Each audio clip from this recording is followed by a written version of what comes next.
Test 1, 2.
got it. I got one. Thank you, Jeff.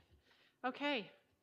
Good evening, everybody. We're going to call our meeting to order at 6:35, starting with the Pledge of Allegiance.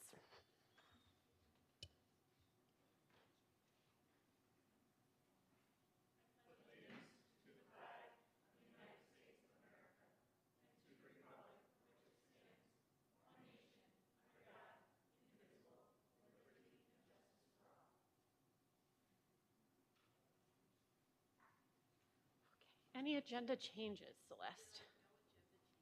Okay, thank you. Okay.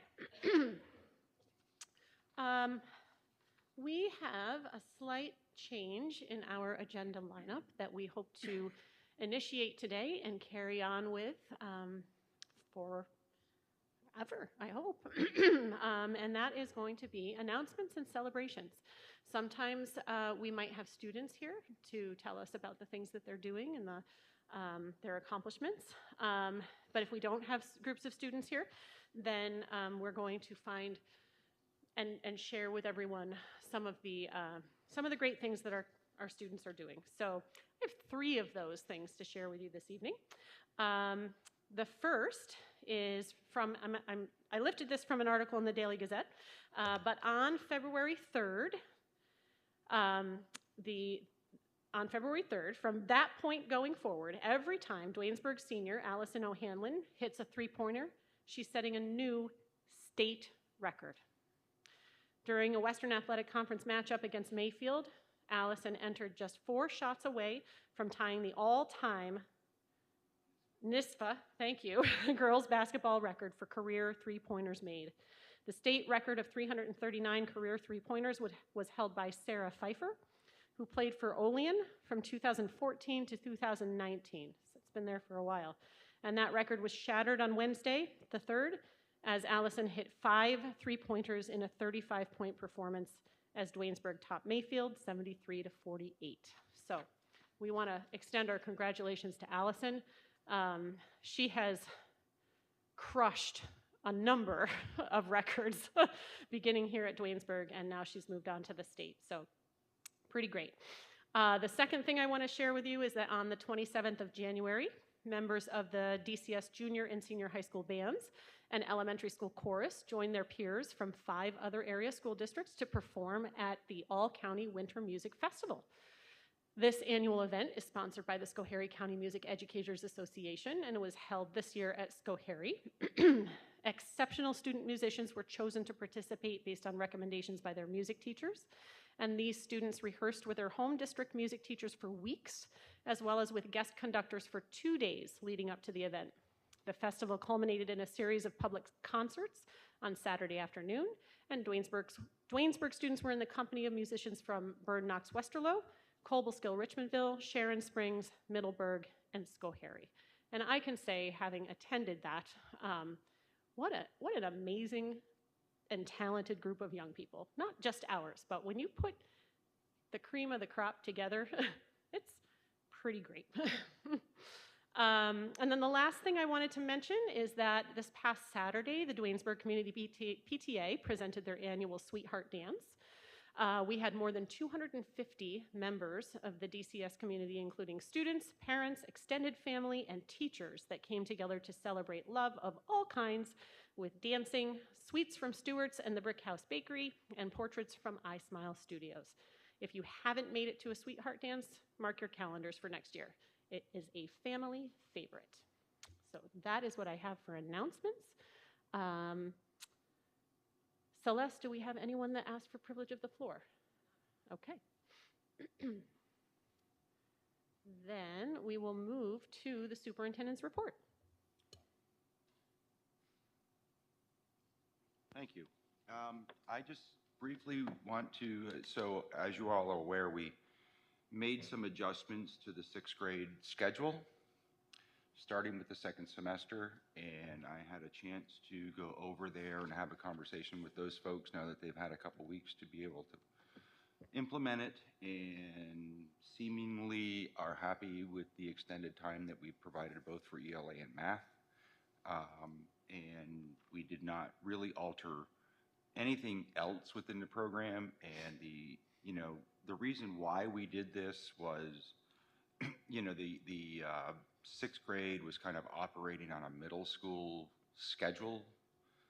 So they were constantly changing gears every 40 minutes, just like they do at the middle school. And it just isn't really conducive to a learning model for sixth grade. So I had some conversations with them starting back in October about this and designed a schedule for them that I think is a model that, as long as the sixth grade is down in a middle school, I think it's an appropriate model for them to replicate along those lines. So I've kind of, what I did is I planned for the 3 sections that are there now. In the future, there may not be 3 sections, so I have developed a 2-section part of it going into, obviously the 3 won't exist. So, the comments from the teachers and the comments from the kids are they like it. So I thought that was a big plus. Anytime, change is hard, right? And especially when you change midstream. But they were kind of like in no man's land, right? They were in the elementary school, but they weren't considered elementary. They are not in the middle school, so they're not considered middle school. So I was like, well, they're an island of themselves. So I created a schedule for an island of themselves, but it really more modeled kind of the elementary model from that perspective. So that's really going well. As far as the other parts things that are happening, Jeff and I have been knee-deep in budget. We have, I don't know, hours of long conversations about ways to best deal with this budget issue that the governor has imposed upon us with foundation aid and all those types of things. And Jeff will chuckle because I have been seriously looking at efficiencies or inefficiencies of the district, and he gets tired of. It's been the word of several months now, and looking at programming and all of those things. And I'm way more confident than he is. He's the numbers man. He gets nervous. I'm a numbers person from the 30,000 feet. But the goal ultimately is to put a really sound budget that maintains educational programming, that puts learning at the front of it and sets high expectations for everybody in the district to be able to continue to deliver what we need to do for kids. So in that case, I will turn it over to back to you. Thank you. Thank you. And now we have Mr. Rivenberg, Assistant Superintendent of Management Services, with our next budget discussion.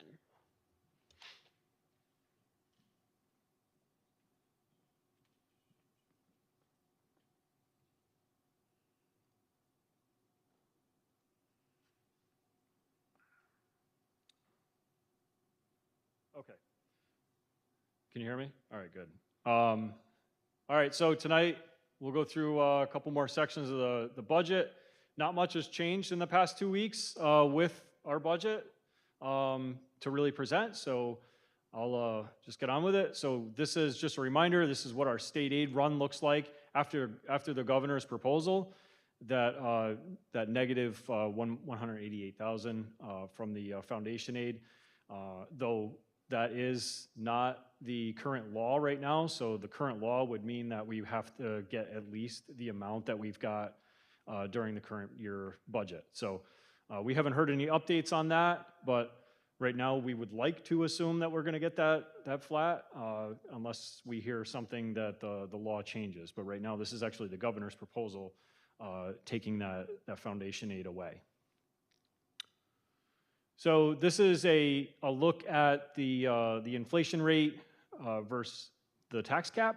So for the past few years, we've watched inflation go up and up.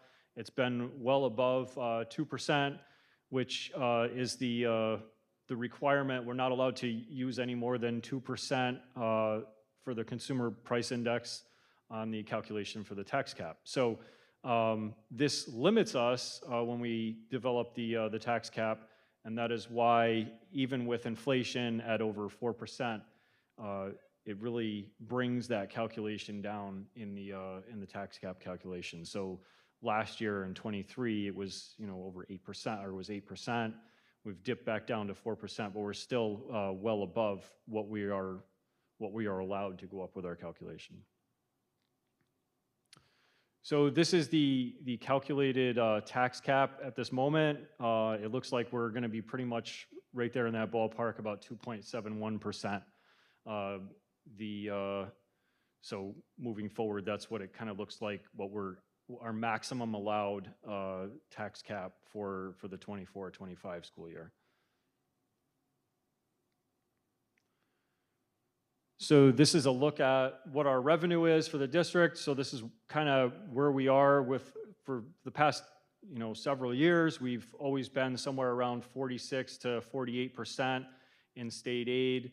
The other 46 to 48% of our budget made up of real property taxes, and they tend to kind of stay neck and neck evenly from year to year. And then any gaps that get filled by those amounts, of course, are by just some other transfers, Medicaid reimbursements, and then we would balance any gaps with fund balance and reserve appropriations if we have that in our savings. So this is kind of where we would be, hopefully, with our revenue sources moving forward. Again, this is just the 6 sections of the budget that we'll be talking about. General support, we talked about the last time. Academic programs will be coming later on in budget sessions. Tonight we'll be talking about operations and maintenance and pupil transportation. And then employee benefits and debt service will be at a later date as well. So this is an overall look at what our expenses, an example of where we might be with our expenses. Of course, the instructional side of the budget takes up about almost close to 50% of the overall budget, followed by medical and benefits, of course, is that second largest portion, because the cost of staffing is the most important, or the most expensive part of a school budget. Then we have some of the other large sections, of course, are the pupil transportation and debt service. So debt service is kind of already decided by capital votes. And operations and maintenance, what we talk about tonight. So I kind of compacted some of the budget lines for operations and maintenance just to kind of summarize what makes up the operations and maintenance budget. We pay our village water bill for that. Any operations, contractual items, any purchases of equipment. In the past, we've actually had a steady line for equipment to purchase maybe a truck or a tractor from year to year to replace older equipment. Also, maybe attachments or mowers, et cetera. So then we also have the operation supplies, which are important to keep any cleaning going on, and then we have to pay our salaries for maintenance staff as well out of both of these lines. Things like vacuum cleaners can also be purchased with like the maintenance equipment lines. We also have like pest control with contractual under the maintenance. Keeps clicking ahead, I'm sorry about that. So an overall look at operations and maintenance, like Jeff said, we're actually looking at some efficiencies. So one of the things that was actually looked at in the budget was, I think it's time to take away that equipment line to balance out the budget a little bit better moving forward. Although it is important to keep an equipment replacement plan. The district has done pretty well over the years, and we're going to back off of that for the 24-25 school year and offset some of that takeaway that we're getting with state aid. And then we can assume that heating fuel will increase, so that's primarily where we'll see some of the increases, along with the required salary lines. Transportation, so there's many things that make up the transportation. We have anything from salaries to contractual purchases or contractual obligations that we have. We have to buy our supplies and gasoline, our fuel. So currently we use gasoline and we use propane in the district. We do not have any diesel fuel. So we kind of balance the gasoline line and the propane line out based on the amount of buses we have of each.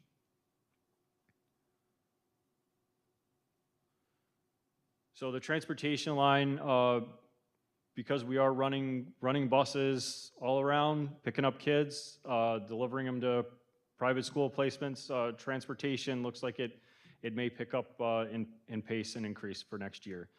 Still kind of working on some efficiencies again to hopefully kind of bring some of those things down, but overall we do have contractual obligations that we have to meet, and then we are going to assume that fuel costs are going to continue to rise. So moving into next year, we had talked the last time about 3 buses. So that has kind of morphed into something a little bit slightly different from the last time we spoke. Still looking at the larger 71 passenger propane bus. So again, it's a cleaner fuel burning bus. And then we also have a 30 passenger bus as well, and then a Suburban. So you can't buy yellow Suburbans anymore. It's really hard to find them. I can't seem to locate one, right? So you reach out to a bus vendor, they don't sell them anymore. So you actually have to bid them out. So it might not be a yellow bus, but you'll notice that some of the other districts in the area also are operating, if they're operating an SUV, it's not a yellow bus anymore. But this will help to not only bring kids to private school placements, if there's 1 or 2 kids that has to go to a school, it saves on gas on running a bigger bus. And we also use the SUVs to bring some of the kids up some of the bad roads in the wintertime. So it helps to really get the kids home if we can't bring one of the larger buses up a hill. So right now, assuming that the propositions would be to purchase the 3 school buses, and also to set up some kind of an option to reserve money, any extra funds to save for that rainy day, or to save for the next capital project, and do kind of the same thing that we just did with this Centennial project, to make sure that we plan ahead so that there's not as much in borrowing costs for a capital project, and we can continue to maintain our facilities at a lower cost. So the tentative schedule right now, we talked about transportation operations and maintenance tonight, the tax cap at 2.71%, and then next time we'll aim to talk about debt service and employee benefits. Questions from the board? I was just going to point out, Jeff, that what you were just saying about the capital reserve and that sort of rainy day is that obviously can only be used for capital for capital things, reserve, right? But right. that could include something unexpected, like a leak in the roof or a flood or something like that, right? Yeah, so it's there to be used for emergencies, and then if we happen to have none, knock on wood, then it would be rolled over, right, to fund potentially a capital project. Right. Okay. So also, you could say that you're going to use it for a capital project, and say you do have tough times, and you want to still continue to do that capital project later on. At least you know how much money you're going to have in savings. You can continue to, you won't have to borrow so much later on. So it kind of sets you up for continuing everything. Thanks. Yeah. Hey, Jeff, on the transportation slide, we finally reached the time when COVID is falling off the chart. It is, exactly. Which is awesome. But like, where did we stand pre-COVID as far as our rough transportation usage? I mean, obviously the cost, inflation's crazy right now. Gas prices are all over the place. But Right. just, are we back to that sort of scale, or are we bigger? So, I mean, cost rose with salaries that increased. Of course. Right? So we balanced some of that with federal funds that we were allowed to use. So as that has started to fall off, we did project that. It was all part of the assumption, but we were going to have to absorb it somehow. We do have, we have a lot of private school placements right now, so that also reflects, that's reflective right here in our cost as well. So during COVID, of course, there were a lot of things that we weren't running buses for because people were staying at home. So we saw that year where or a couple of years where it was really low. The negative year is a lot of fun. Yeah, exactly. Yeah, it was. I was just, in like 2019, sort of, were we sort of on the same curve we are now?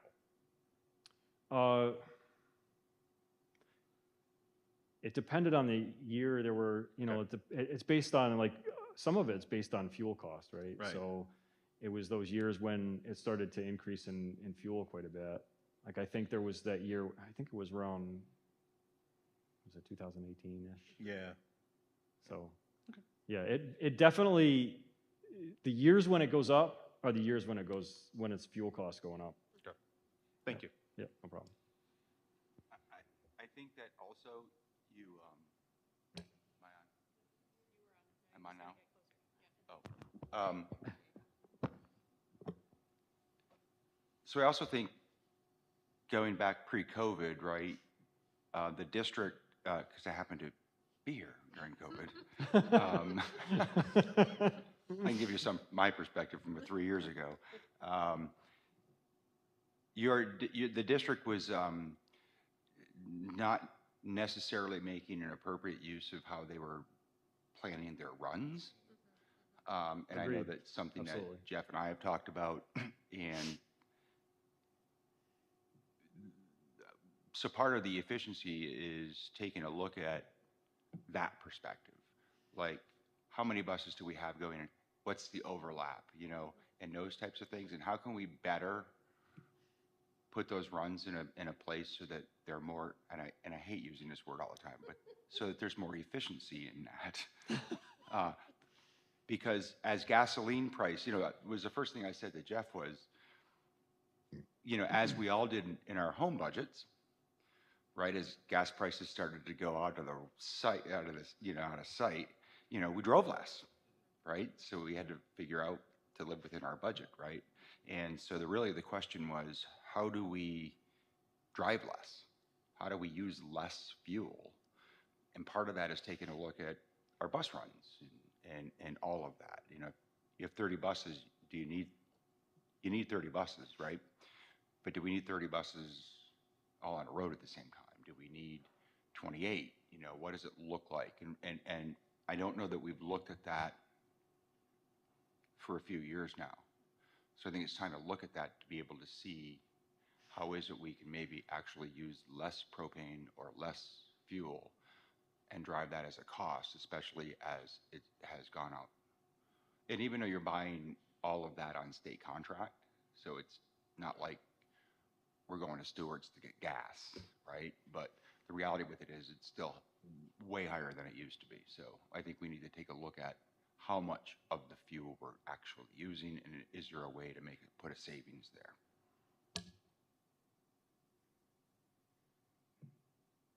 Just one more comment, Sure. and that is that, I'm pleased to hear us looking for these ways to be more efficient and manage things better, because we're not talking about cutting programs. We're talking about finding ways so that we can preserve programs for our kids. And I think it's important to point that out. We're looking, we're not budgeting for this year, we're budgeting for the next 3 to 5. And ultimately, our goal, I think, as a board, and certainly as an administrative office, is to continue to provide excellent programming for the kids. So thanks. Right.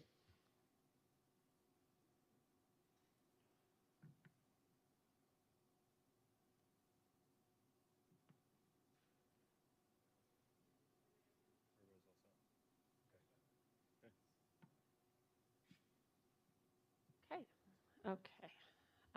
Next item is the presentation and approval of prior Board of Education meeting minutes. Recommendation that the Board of Education accept the meeting minutes from the January 30th, 2024 meeting as submitted. Do I have a motion? Thank you, Tony. A second? I'll second. Thank you, Francis. Comments or questions? All in favor? Aye. Any opposed? Any abstentions? If I am correct, there were no committee meetings? Is that correct, since our last? Not Okay. building grounds. Okay. No. All right, moving on to financial items. Oh. That was right before the last meeting. We already talked about that. Yeah, the policies are in this meeting, so. All right, we're good.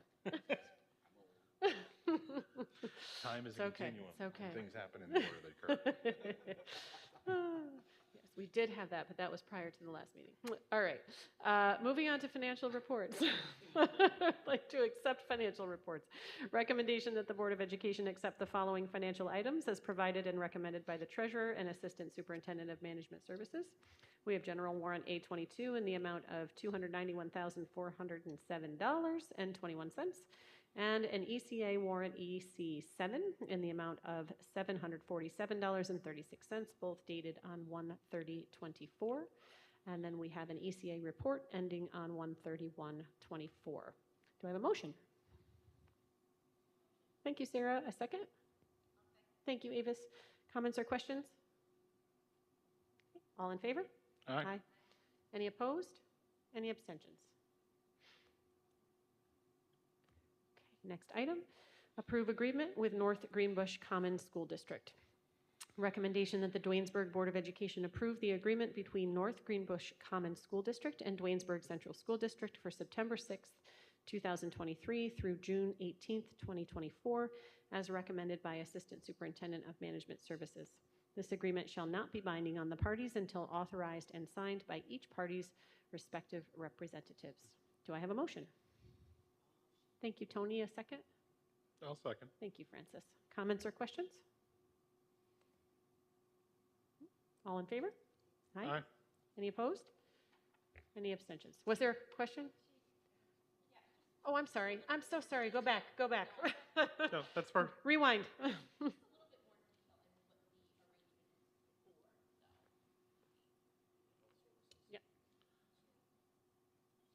So students are allowed to be privately placed in a school. We're required to pay for any health services or psych services or anything that has to do with health services for that private school student to attend. So even if they're placed by a parent, we still we're required to pay that small amount. We're not paying for their tuition, we're just paying that small amount that covers that health cost.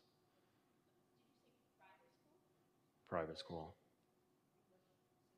that's the nearest Right, public school. nearest, because it's in that school district. Yep, I'm sorry. Yep. I rescind my vote. I'm going to start again. Any other comments or questions? All right, all in favor? Aye. Any opposed? Any abstentions? Sorry, Sarah. Okay, next item, approve ECA club and stipend. Be it resolved that the Board of Education hereby approves the addition of the Dungeons and Dragons Club Advisor as an extracurricular activity position to the DTA contract effective January 1st, 2024 of the 2023-2024 school year. The stipend for this ECA shall be $1,205 per year and shall be prorated for the remainder of the school year. Do I have a motion? I'll motion. Thank you, Avis. A second? Thank you, Tony. Comments or questions? They better be able to play more than Dungeons and Dragons. There's a whole realm of role-playing games that they can get involved with. Well, we'll have you talk to Mr. Gilmeister. Okay. Yes. No, Oh, no, no, no. It's that's not tabletop it. role-playing. No. Yeah. It's a role-playing game. I still do not understand the game. I will teach you. My son keeps trying to teach me, but I still do not understand. It's very elaborate, and, Yes. and it's all over the world. It's pretty Yes. cool. So, okay. Aside from the fact that not all of us understand it, all in favor? Aye. Aye. Any opposed? Any abstentions? Okay. Other. Approve revised policies. Recommendation that the Board of Education approve the following amended policies with the first read, waiving a second read as recommended by the superintendent. We have policy 5130 for budget adoption, policy 5140 for administration of the budget, policy 7350, timeout and physical restraint, and policy 7440, student voter registration and pre-registration. Do I have a motion? A motion. Thank you, Francis. A second? Thank you, Avis. Comments or questions on these? Teresa's not here, so I just want to say that these policies are all essentially mandated by the state. So we waived the second read because essentially we don't really have a choice. These kind of have to be what they are. So is that, I pretty much nailed that, right, Jeff? Yeah, that's, essentially you already have these policies. These policies already exist in your district. The state decides they want to change a couple sentences, so you got to go through a complete policy revision on it.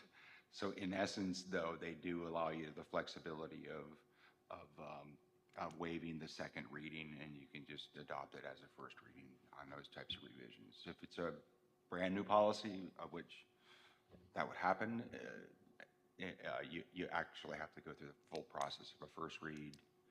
There are a couple following policies month. later in the meeting. Yeah, the following month, you have to then can adopt it after a second read. So, yeah, that's basically where it's at.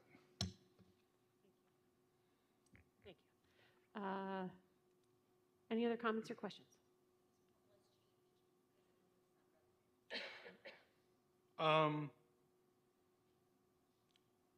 It's really, it's minimal changes. The timeout and physical restraints one was previously titled about corporal punishment, and it's a little bit more specific now about when timeouts can be used. And it also changes the name from corporal punishment because that's never allowed. The student voter registration is essentially a cleanup of a couple of the terms. It's no real, there's no change there. The administration of the budget, that removed a paragraph that was like a extra behavior of essentially Jeff. And the budget adoption, Teresa took much better notes than I did. So the budget adoption one was, we had to add language regarding contingency budget. Yes, that's what it was. Thank you, Jeff. So it was a, I don't know, 3-sentence revision. Yeah. These are all very minimal. That's what they are. Sorry, I don't have more details. Any more comments or questions? All in favor? Aye. Aye. Any opposed? Any abstentions? Okay. I'll take better notes in the future. All right, our next item is to accept CSE and CPSE minutes. Recommendation that the Board of Education accept the recommendation of the CSE meetings and minutes from the January 4th, 8th, 9th, 11th, 12th, 16th, 18th, 22nd, 23rd, and February 1st, 2nd, 5th, and 7th, 2024 meetings. Do I have a motion? Oh. Avis got the motion. Tony had the second. Comments or questions? All in favor? Aye. Aye. Any opposed? Any abstentions? Busy month. It's a very busy month. Okay, next item, personnel, approve appointments. Recommendation that the Board of Education approve the following appointments as recommended by the Superintendent and Assistant Superintendent of Management Services. ECA appointments are for the applicable 2023-2024 school year. All appointments are employees at will, and the appointment at this time does not guarantee employment for the entire school term or year. First appointment is Christina Nally, bus aide, effective retroactive to February 5th. And the second is Mark Gilmeister, advisor for the Dungeons and Dragons Club, effective January 1st at a stipend of $1,205 per year, prorated for the 23-24 school year. Do I have a motion? Motion. Thank you, Sarah. Second? I'll second. Thank you, Francis. Comments or questions? All in favor? Aye. Aye. Any opposed? Any abstentions?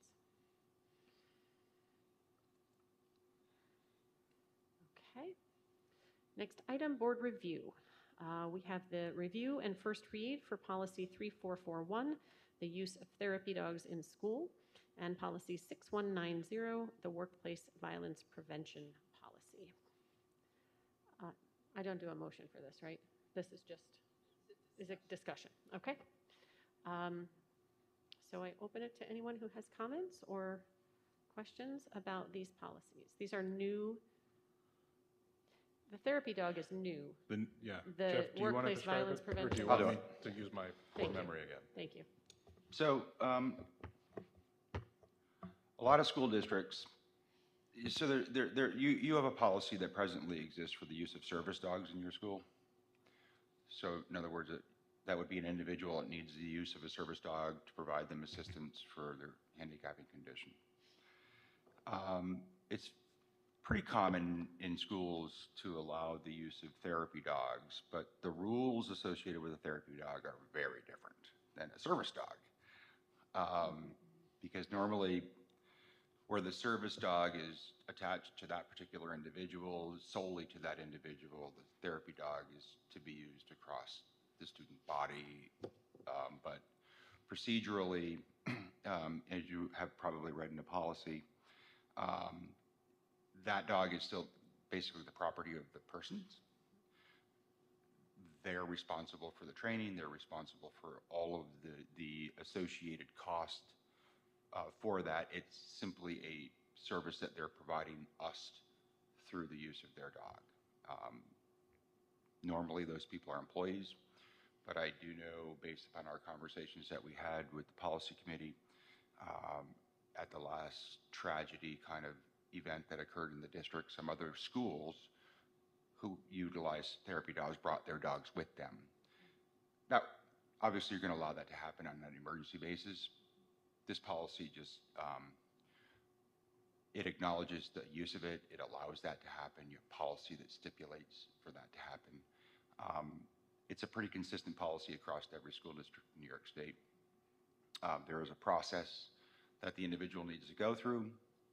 They need to make sure that they provide us the appropriate paperwork and all those type of things. And, you know, we have put in place with this policy a right of refusal, right? So there may be parents that don't want that to happen. So they have a right of refusal. There's a log. We'll know exactly who is kind of serviced with the therapy dog. For the most part, because they're usually those folks that have the therapy dog are your counselors and school psychologists and those types of folks. So they're already seeing these kids. It's a matter of, it's another tool, right? Mm-hmm. It's really an effective use for kids at the elementary level. It's a comfort in those types of things. And I've watched several programs in other school districts where this works. It's a really neat little thing, but we had a request for the use of one. And I wasn't comfortable with allowing that happening until we had a policy in place that would protect the district from a liability perspective. So that's really where this one came from. The second policy is the workplace violence prevention policy. So this policy was actually adopted in New York State several years ago. It's a Department of Labor policy, and schools did not have to have it. And the Department of Labor kind of took offense to that. They're like, schools employ people, right? Just like every other business, it's required to have this policy. So it's a law in private businesses. It's a law for most of your companies around to have that. So state ed doesn't like to have laws established by other entities for them. They like to create their own. And so state ed said, no, we're not going to adopt this as a labor law. We're going to adopt this as a policy that all school districts have to have. If you read the labor law and you read the policy, they're identical. It was just the state's way of moving around it. In essence, it really does nothing different than what we're already doing. The state, we already have a safety committee, we have a workplace committee, we have HR, we have all of the things in place already. This policy just kind of puts it into that this is what you have to do. You know, so you're in great shape with this policy. You just never had it in writing, and now you have it in writing. So that's essentially where this is at. And Jeff is going to be in charge of it. This will be one of those things we appoint him to yearly at the reorg meeting, right? All the time. At every meeting, we'll be appointing Jeff.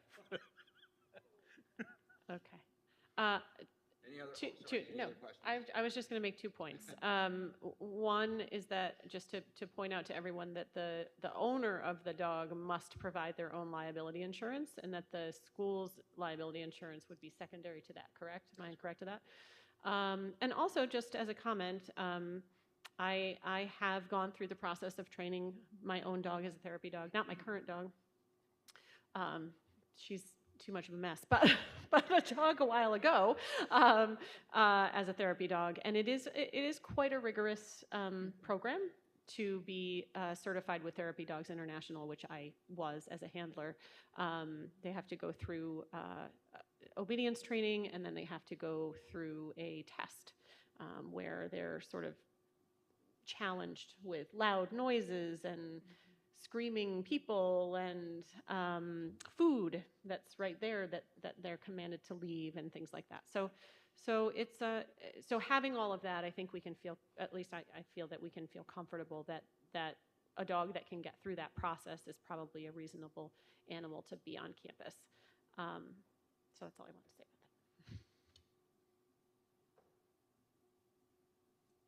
that. Okay, that's all we have to do about that, right, Celeste? Okay, I know we have to close the meeting, but I do feel, because I forgot to do it last time, to update on our superintendent search. We are doing well. We're still in confidential mode, but we have met candidates, we have interviewed candidates, and we are feeling good in moving forward with that process. Is that fair to say, everyone? Yeah. Okay. So I meant to say that at our last meeting, and I totally forgot. So I think that's it. I would need a motion to adjourn the meeting. Thank you, Avis. A second? Second. Thank you, Sarah. We will adjourn the meeting at 7:18 p.m. Thank you very much, everybody. Happy Valentine's Day. Enjoy your week.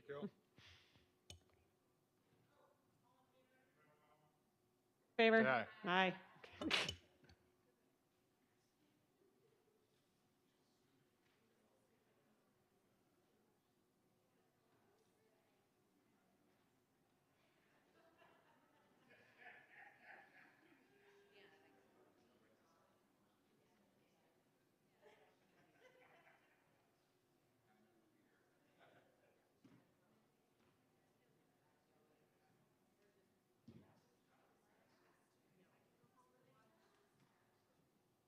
I like having this thing. Look at this. Does it actually work? Yeah, so you just go, black screen. That is nice.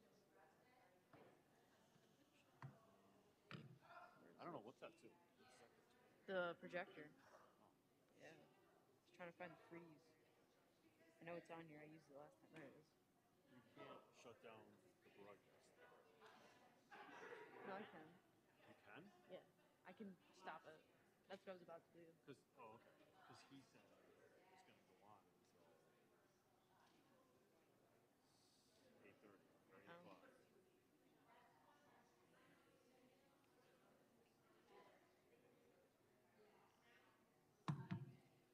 Yeah, I turned it off last time.